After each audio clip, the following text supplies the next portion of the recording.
तुम आ गए हो, नूर आ गया है। आदरणीय कन्हैयालाल रामदास गांधी जी, राष्ट्रपिता महात्मा गांधी के पौत्र, पोते, ग्रैंडसन, कुछ भी कहिए, वही बालक जिसकी आप अभी तस्वीर देख रहे थे, अब जिससे हम जिन पर आ गए हैं, आपको बारंबार प्रणाम है। आपको बारंबार प्रणाम।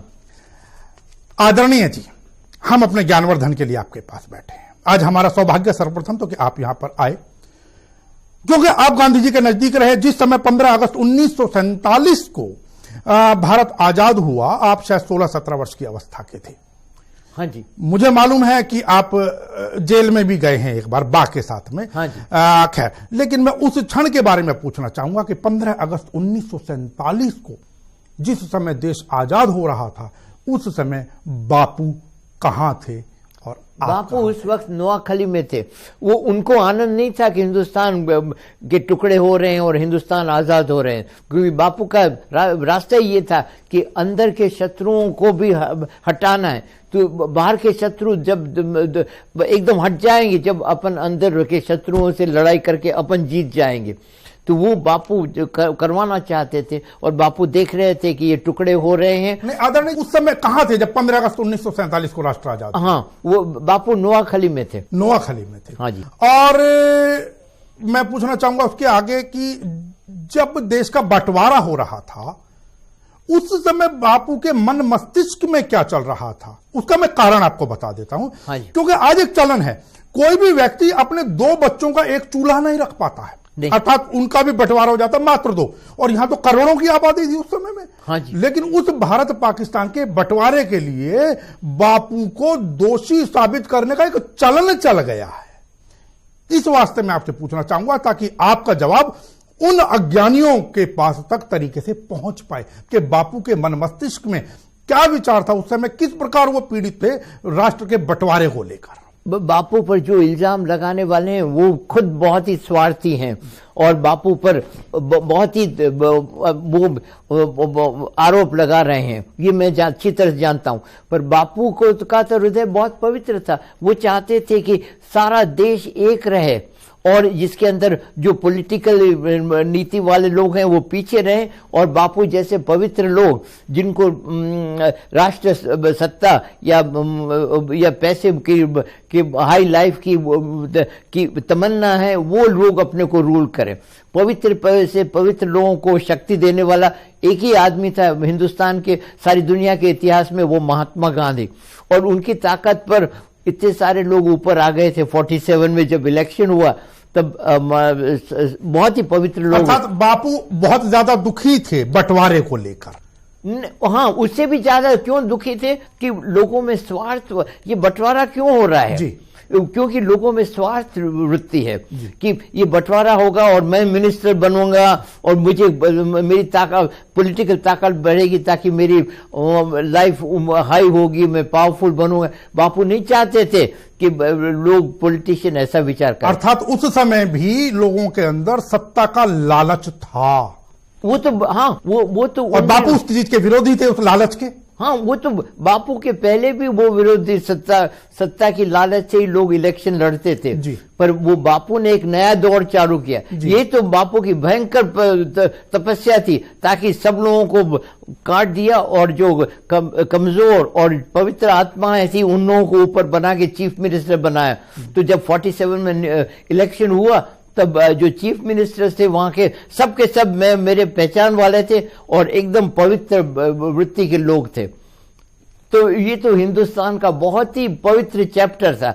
इसको नष्ट करने वाले ये लोग हैं जो अपना पवित्र इतिहास है वो उसको उस पर भी बट्टा लगाया जा रहा है। ये भी और चीज मैं आपको कहना चाहता हूं कि स्वार्थी लोगों ने जो अपने पवित्र जो कंट्रोल में आ गए बापू की मृत्यु के बाद, जब तक बापू जिंदे रहे तब तक उन्होंने स्वार्थी लोगों को दबा के रखा था। उनकी आत्मिक शक्ति इतनी तेज थी कि उन्होंने जो अपवित्र करते थे वो उनसे दबे रहते थे। पर बापू की मृत्यु के बाद बिल्कुल खुलेआम वो लोग झगड़ने लगे और मुझे ये चाहिए, मुझे दिल्ली में जाके मिनिस्टर बनना है आदरणीय जी, और मुझे खादी पहन के खादी का उपयोग करना है। आदरणीय जी, जिस समय गांधी जी की हत्या की गई 30 जनवरी को, उस समय आपका?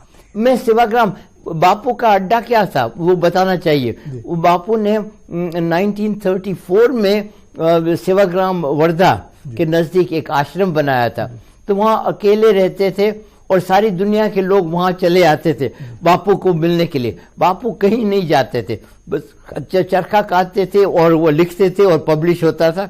तो मैं मेरी माता जी कस्तूरबा, मैं बापू का अडॉप्टेड बच्चा हूँ। वैसे मैं ग्रैंडसन हूँ तो भी बापू ने मुझे अडॉप्ट कर दिया था कि मैं मोहनदास और कस्तूरबा का बेटा हूँ, इसलिए मैं उन्हीं के साथ रहता था। बा ने आपको गोद ले लिया था? हाँ, गोद ले लिया, और इसी कारण से आपको जेल जाना पड़ा था? हाँ, क्योंकि मैं बा के साथ रहता। तो राजकोट सत्याग्रह में 37 में जो हुआ, उसके अंदर कस्तूरबा बापू को तो गिरफ्तार कर दिया गया था जेल में जी।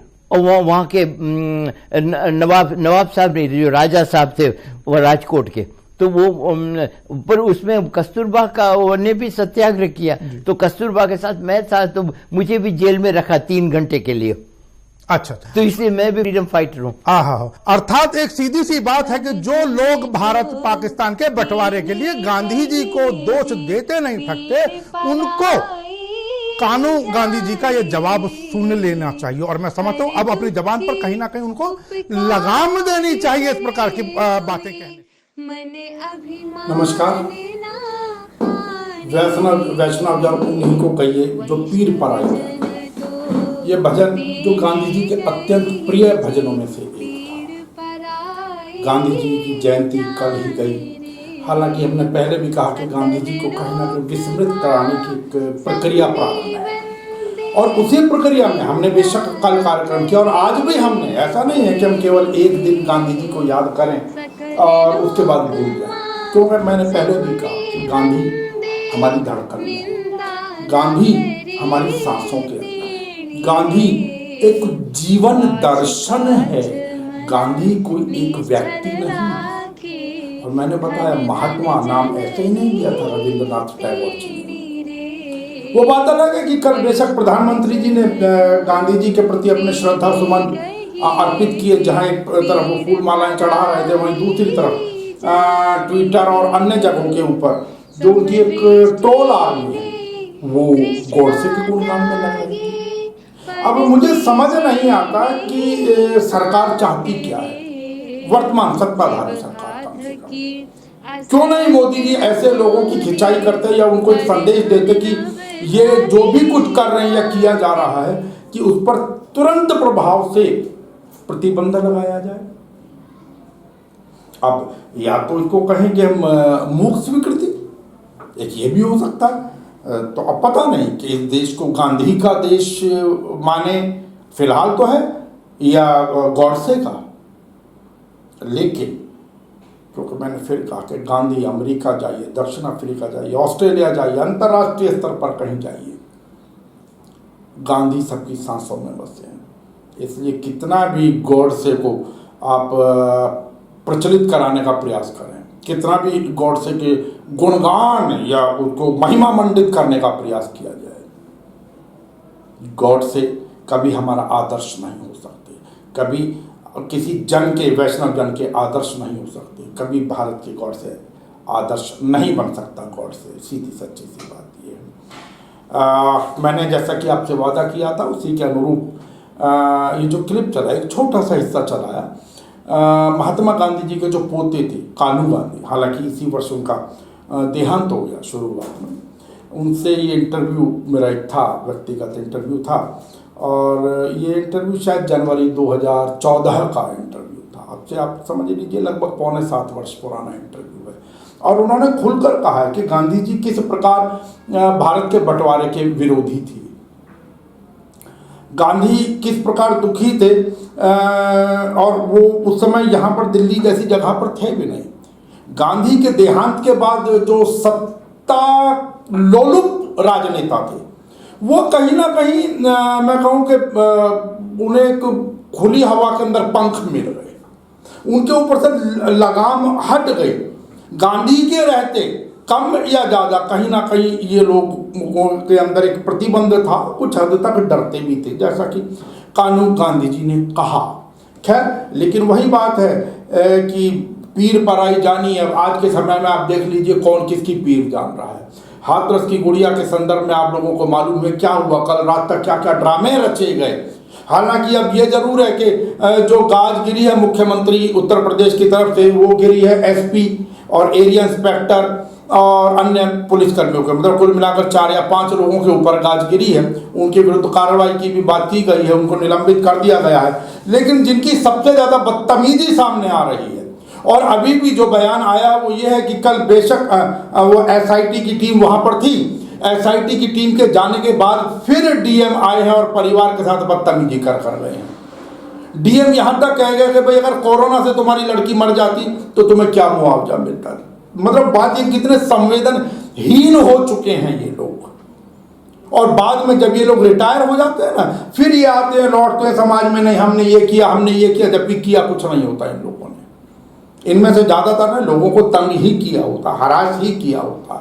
ये लोग इंसान को इंसान नहीं समझते। ये तो बात अलग है कि चलो हाथरस वाला मसला जो है ये गुड़िया का, ये कुछ बहुत ज्यादा उछल गया, अन्यथा ये लोग आसानी से कहाँ सुनते हैं साहब। खैर कुल मिलाकर ये है कि आज मीडिया को अलाउ कर दिया गया। तो बात गांधी जी की मैं कर रहा था अभी, तो गांधी जी के जो पीड़ पर आई, तो इन लोगों को पीड़ नहीं पता, पीड़ा क्या होती है, बच्ची की पीड़ा क्या होती है। इंसान वो होता है जो दूसरे की भी पीड़ा को समझ सके, वो इंसान होता है। जातन लागे वतन जाने, दुनिया को मालूम है। जब मेरे ऊपर लगती है वो चोट को, उस दर्द को तो मैं महसूस कर लूंगा, लेकिन मैं वैष्णव जन, मैं मानव, मैं इस मनुष्य योनि में होना मेरा तभी प्रभावशाली बनता है, तभी वाजिब कहलाएगा जब मैं दूसरे के दर्द को अपना दर्द समझूं। अन्यथा बेकार है। जीवन सांस तो दुनिया ले रही है, भोजन तो पशु भी कर रहे हैं, बच्चे पशु भी पैदा कर रहे हैं, जीवन वो भी जी रहे हैं, टट्टी पेशाब पशु भी कर रहे हैं। तो हम में और उनमें अंतर क्या रह गया। अरे हमसे भी बेहतर है फिर इस तरीके से। तो एक आप कुत्ता या किसी प्राणी को देख ले तो वो भी किसी का दर्द महसूस करने लगता है। तो खैर ईश्वर से यही प्रार्थना रहेगी, उन्हीं राम से, उन्हीं अल्लाह से यही प्रार्थना रहेगी कि ईश्वर कहीं ना कहीं गांधी के सपनों के भारत को बनाए रखे। कितने ही आतंकी सोच ही हो गई ना, कितने ही उनको मिटाने का या उनकी सोच को मिटाने का स्वप्न देखने वाले लोग आए, लेकिन वो कभी हावी ना हो पाए। कहने वाले पार्टी के प्रवक्ता किसी को कहते हैं जी वो राष्ट्र का पिता है, मतलब प्रधानमंत्री जी के लिए एक बार संबित पात्रा ने भी एक जगह कहा था कि राष्ट्र का बाप है। नरेंद्र मोदी बेशक ऐसा नहीं कहते। तो मेरठ की तरफ कोई कहावत है ना कि देवी दिन काटे और भगत पर्चे बांटे, तो वो हाल है नरेंद्र मोदी जी के लिए। अगर कल को कोई दिक्कत होती है, दिक्कत से मतलब जो भी उनका राजनीतिक रूप से अगर कोई उन्हें नुकसान होता है, तो उसके लिए ये सब इस प्रकार की ट्रोल आती है। मैं जैसा कि एक बार कई बार पहले कह चुका हूं, एक और सज्जन ट्विटर पर बैठे होते हैं, वो अपने नाम के आगे श्रेष्ठ लगाते, लेकिन मुझे लगता है उनसे ज्यादा निकृष्ट, उनसे ज्यादा नीच प्रवृत्ति के व्यक्ति शायद बहुत ही कम मिले। सुशांत सिंह राजपूत केस के अंदर जबकि एम्स की, all India institute of medical sciences के जो डॉक्टर्स का जो पैनल है, उनकी एक रिपोर्ट आ गई है और उस रिपोर्ट के मुताबिक सुशांत सिंह राजपूत ने आत्महत्या की। उन्होंने कत्ल की अर्थात मर्डर की थ्योरी को सिरे से नकार दिया है, लेकिन वो व्यक्ति फिर भी लिख रहा है और एम्स के हवाले से लिख रहा है कि सुशांत सिंह का कत्ल हुआ, और अभी तक ट्विटर पे से उसने अपना ट्वीट हटाया नहीं है। ऐसे ऐसे लोग हैं जो प्रधानमंत्री के जो अच्छे कार्य भी हैं उनकी छवि को खराब ये लोग करते हैं, ऐसे ऐसे लोग, और इनके ऊपर अंकुश लगाना बहुत बहुत जरूरी है। अब क्यों नहीं लगा पा रहे हैं प्रधानमंत्री जी? अब फिर वही बात है कि अगर नहीं लगा पा रहे, इनको कोई कठोर संदेश नहीं दे रहे, तो मौनम स्वीकृति, मौन को फिर स्वीकृति भी माना जाता। खैर चलिए जो भी है, कुल मिलाकर सुशांत सिंह राजपूत की जो रिपोर्ट आई है, और मालूम चला कि 29 सितंबर को all India institute of medical sciences के डॉक्टर का जो पैनल था उन्होंने रिपोर्ट सौंप दी थी, और अब उस रिपोर्ट को आधार मानकर आगे की विवेचना या आगे की कार्यवाही करेगी सीबीआई। लेकिन जो आगे की जांच उनकी जारी रहेगी वो आत्महत्या के लिए उकसाने की थ्योरी पर जरूर केंद्रित रहेगी, ये ऐसा मैं समझता हूँ कम से कम, और रहने भी चाहिए। अब इसी से जुड़ी एक और चर्चा कर दूं कि अनुराग कश्यप, जिनके ऊपर पायल घोष ने यौन शोषण का या बलात्कार का आरोप लगाया था, उन्होंने पुलिस थाने में जाके अपनी रिपोर्ट सबमिट कर दी है, अपना जवाब दाखिल कर दिया, रिपोर्ट नहीं जवाब अपना दाखिल कर दिया है। और उसके तहत उन्होंने कहा है कि अगस्त 2013 में तो मैं श्रीलंका में था शूटिंग के सिलसिले में, जब उन्होंने आरोप लगाया है। अब इस प्रकार की चीज़ आपको भी याद है, एक समय नाना पाटेकर के ऊपर भी आरोप लगे थे, तब भी पुलिस ने नहीं बुला पाई थी, शायद उनको कोई सॉलिड तथ्य नहीं मिले होंगे उसके पीछे।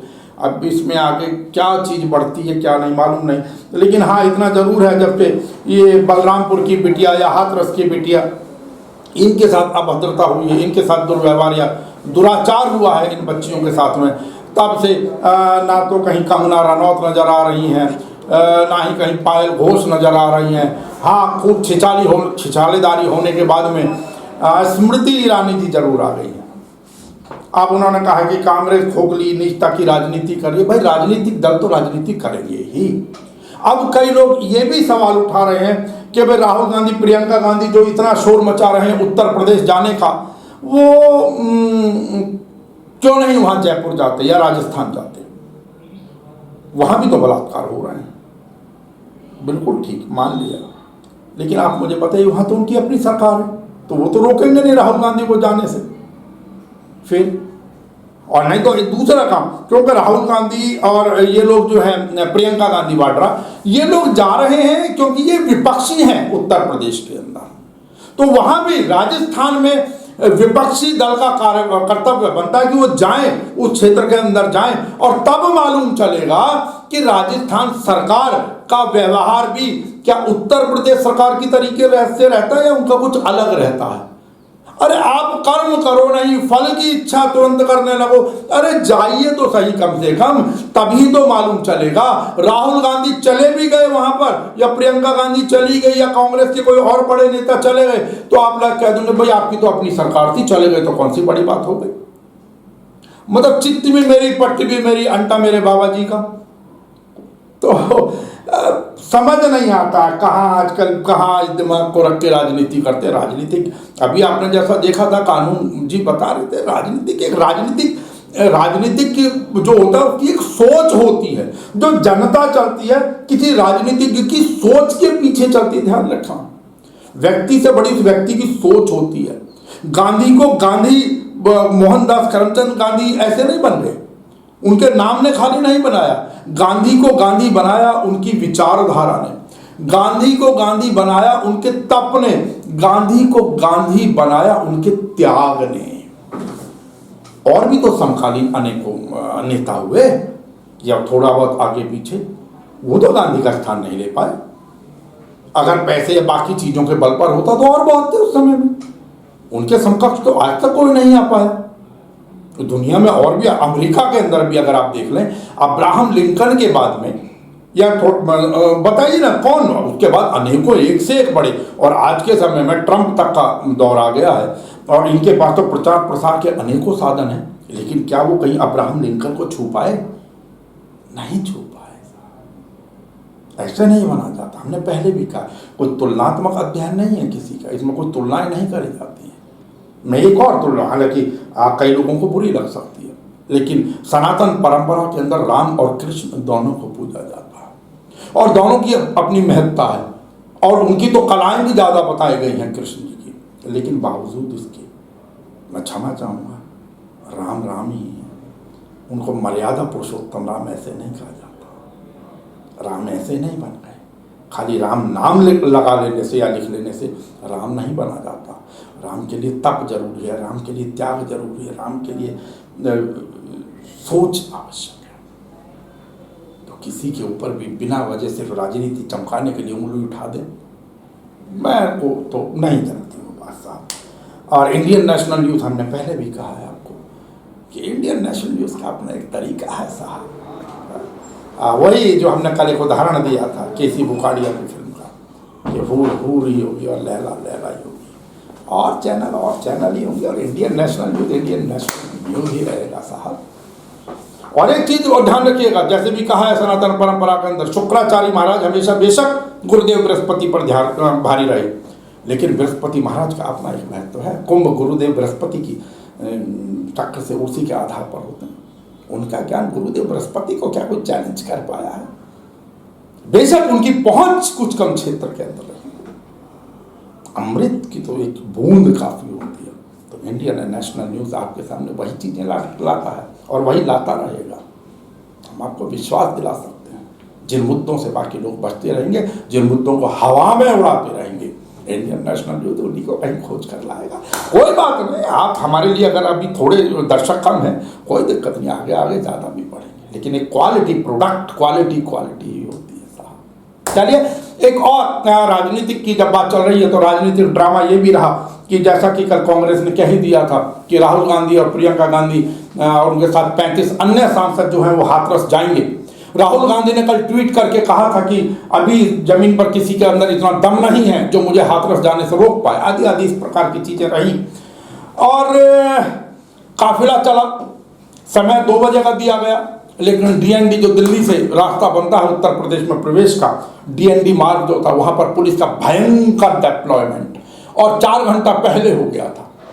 देखिए, अब मेरे को एक चीज समझ नहीं आती, जब उन्होंने एक चीज कह दी कि हम 2 बजे वहां से निकलेंगे या जाएंगे, आपने 4 घंटे पहले पब्लिक को तंग करना किस लिए? क्या संदेश देना चाहते हैं पब्लिक को?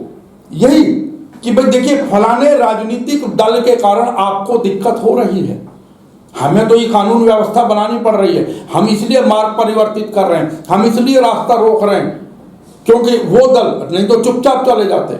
समझ नहीं आता क्या संदेश। एक मार्ग एक खोला उन्होंने, एक रास्ता खोल रखा था। यद्यपि एक और चीज आई, लोगों का एक जो वक्तव्य आया कई लोगों का जो बेशक जाम में भी फंसे हुए थे, जब कई संवाददाताओं ने पूछने का प्रयास किया कि आपको कैसा लग रहा है जब 1-2 घंटे आप जाम में फंसे हुए हैं। पहले तो मुझे सवाल ही नहीं जमता कैसा लग रहा है, जाम में फंस के तो आदमी परेशान ही होता, कैसा लगेगा? वो क्या कहेगा कि मुझे बड़ी खुशी प्रतीत हो रही है। लेकिन बावजूद इसके सलाम उन लोगों के जवाब को, उन्होंने कहा कि बेटी को अगर न्याय मिलता है तो हम 1 नहीं 4 घंटे भी जाम में फंसने को तैयार, और ये आम जनता था। लेकिन कुल मिलाकर इस प्रकार का जो संदेश, अब उससे भी बड़ी बात, राहुल गांधी और प्रियंका गांधी, यद्यपि आज प्रियंका गांधी स्वयं गाड़ी चलाकर गई और राहुल गांधी उनके बगल में बैठे हुए थे और वो पहुंचे, हाई वोल्टेज ड्रामा हुआ, उनके साथ 35 मेंबर ऑफ पार्लियामेंट भी थे कांग्रेस के और हजारों कार्यकर्ता थे। और वहां पहुंचने के बाद थोड़ी देर, जो भी आपको पता है ऐसे के अंदर, अब उसको आप राजनीतिक दल हैं तो राजनीतिक पॉलिटिकल माइलेज तो सबको चाहिए ही होती है, लेकिन अल्टीमेटली उनको परमिशन दे दी गई। अब मुझे ये एक चीज समझ से बाहर है कि यदि आपको परमिशन देनी ही थी, हालांकि परमिशन जो जानकारी आ रही है उसके अनुसार परमिशन दी गई है राहुल गांधी, प्रियंका गांधी और उनके साथ 5 और नेताओं को परमिशन दी गई है। बाकी लोग अपने अपने तरीके से हो सकता है पहुंचे, जैसा भी हो, क्योंकि आज मीडिया को भी परमिशन मिली गई थी जाने की, मीडिया भी उनके गांव तक पहुंच ही गया था। कल हालांकि एक बच्चा छुपा कर बाहर आया था, उसने अपने मीडिया को दिए बयान के अंदर उसने ये भी कहा कि जी हमारे ताऊ जी की छाती पर लात मारी गई, वो बेहोश भी हो गए, हमसे मोबाइल भी छीन लिए गए, हमें तंग किया जा रहा है, हमें न्याय दिया जाए, आदि आदि, जो भी एक छोटा सा बच्चा था। लेकिन मीडिया का जमावड़ा था, जो कुछ भी कुल मिलाकर आज परमिशन मिल गई मीडिया को, मीडिया गए भी हुए, अपने अपने तरीके से बात भी कर रहे हैं। लेकिन हम जो कहना चाह रहे हैं कि यदि राहुल गांधी और प्रियंका या बाकी कांग्रेस नेताओं को अगर आपको परमिशन देनी ही थी तो ये फिर इतना लाव लश्कर किस लिए? पहले ही शासन प्रशासन को कह देना था। और वो तो पहले से कह रहे हैं कि सिर्फ हमें बेशक अकेले को जाने को अनुमति दे दो, या जो भी धारा 144 के अंतर्गत आप 4 या 5 लोगों की परमिशन देते हैं उतने लोगों की परमिशन दे दीजिए। आपको याद हो पहले भी एक ऐसी राजनीतिक ड्रामा हुआ था, नहीं जाने दिया गया था, जिसमें प्रियंका गांधी लोग अड़े हुए थे कि भाई हमें अकेले को जाने की परमिशन दे दीजिए यदि धारा 144 लगी है। और उसी धारा के फिर बाद में हालांकि उनको ला के यहाँ सर्किट हाउस में मिलवाया गया था प्रियंका गांधी से, उस परिवार के कुछ लोगों को। तो यही चीजें हैं। ये क्या संदेश देना चाहते हैं कि भाई ठीक, देखिए एक बड़ी सी सीधी सी बात यह है कि जब कोई भी बड़ा नेता चलता है तो उसके पीछे तो कुछ भीड़ तो चलती ही है। यद्यपि आज वो जमाने चले गए। अब आप बताइए कि जब कभी रैली होती है मोदी जी की या नड्डा जी की या अमित शाह जी की या किसी अन्य नेता की, तो क्या उनके साथ भीड़ नहीं चलती? क्या सड़कों पर जाम नहीं लगते? बिल्कुल लगते, नहीं लगने चाहिए, मैं कहता हूँ नहीं लगने चाहिए, लेकिन प्रैक्टिकल बात तो यह है कि लगते हैं। तो आपने ये इतनी बड़ी भीड़ पूरी ऐसा लग गया जैसे पता नहीं क्या हो गया, इतनी लंबी चौड़ी भीड़। और जब आपको फिर वही बात है, आपको जाने देना था तो पहले अनाउंस कर देते भाई ठीक है, आपकी 5 धारा 144 के मुताबिक आप 5 लोगों को परमिट किया जाता। यहाँ यदि इसके बाद भी कांग्रेसी नेता कुछ और बात करते या जाने से इनकार करते या ज्यादा लोगों की परमिशन मांगते, तब तो वो दोषी थे, वरना तो कैसे दोषी कहेंगे आप। खैर चलिए, कुल मिलाकर ये कि ये सारा का सारा हाई वोल्टेज ड्रामा अब खत्म हो गया है। राहुल गांधी और प्रियंका गांधी हाथरस के लिए निकल चुके हैं अपने कुछ लोगों के साथ में। बाकी आपको हम बता ही चुके हैं कि हाथरस के अंदर 4 जो पुलिस वाले उनके विरुद्ध कार्रवाई के ऑर्डर कर दिए गए हैं। और वहाँ पे जाकर आज वो भी मिले हैं परिवार से, जो होम सेक्रेटरी हैं, अपर सचिव जो हैं उसके उत्तर प्रदेश के होम विभाग के, गृह विभाग के, और डीजीपी जो डायरेक्टर जनरल ऑफ पुलिस अर्थात पुलिस महानिदेशक हैं, पुलिस महानिदेशक HC अवस्थी, और अपर सचिव जो हैं वो अवनीश अवस्थी, उन्होंने भी मुलाकात की है। पूरी हर संभव सहायता देने के लिए परिवार को उन्होंने समझाया है, बताया और आश्वासन दिया है कुल मिलाकर। लेकिन दिक्कत ये कि इस प्रकार की घटनाएं नहीं रुक रही हैं। अभी एक और घटना की खबर आ रही है हमारे पास कि आज सुबह के समय अर्थात शुक्रवार कल की रात को लगभग 1:30 बजे सहारनपुर जनपद का एक नकुल कोतवाली क्षेत्र है, वहाँ एक 10वीं क्लास की छात्रा थी जो कि अपनी बहन के साथ ऊपर छत पर सोई हुई थी, और आकर 2 लोगों ने उसके साथ बलात्कार किया। और फिर उन बच्चियों ने जब शोर मचाया, उनके पिताजी ऊपर गए, पिता ने जाकर देखा बेटी रो रही थी, तो उन्होंने बताया कि इस प्रकार उनके साथ दुराचार हुआ है। वो तभी गए, पुलिस में खबर की और पुलिस आई भी, और पुलिस ने उन 2 लोगों को गिरफ्तार भी कर लिया है। तो ये राजनीतिक खबरें हैं। एक थोड़ी सी राहत की बात जरूर और मैं बता दूं, सरकार ने जो सुप्रीम कोर्ट में अपना पक्ष दाखिल किया है वो ये है कि जो उनके पास 2 करोड़ से कम का लोन है, उसमें ये जो मॉरेटोरियम वाला समय था, चल रहा था अभी जो कोविड के चक्कर में, उसमें ब्याज पर ब्याज नहीं लगेगा। ये थोड़ी सी राहत भरी खबर आ गई है। और बाकी तो चर्चाएं आपसे अनेकों विषयों पर होती रहेंगी, आगे भी चर्चाएं रहेंगी। आज की इस चर्चा को मैं समझता हूँ यहीं विराम दूंगा। हमने जैसा कि आपसे वादा किया था, जो कश्मीरी पंडित संघर्ष समिति है, जो उनके संजय टीकू अध्यक्ष हैं, वो गैर विस्थापित ब्राह्मणों में थे, जो 808 परिवार आज भी कश्मीर के विभिन्न क्षेत्रों में रह रहे हैं, जो दिल्ली या जम्मू या अन्य स्थानों की तरफ स्थापित नहीं हुए। उनका आमरण अनशन चला हुआ था, अभी उनको समझाने की कोशिश जारी थी, कुछ भी जानकारी तक, और वो प्रॉपर रिपोर्ट आपसे अगले वाले संस्करण में हम लोग साझा करेंगे। अब मैं अपनी वाणी को यहीं विराम देता हूं, आपकी और चर्चा सोमवार को मुलाकात करेंगे। तब तक के लिए अपने स्वास्थ्य का ध्यान रखिएगा, सेहत का ध्यान रखिएगा, आसपास सफाई बनाए रखिएगा। पर धन न बचाले हाथ रे।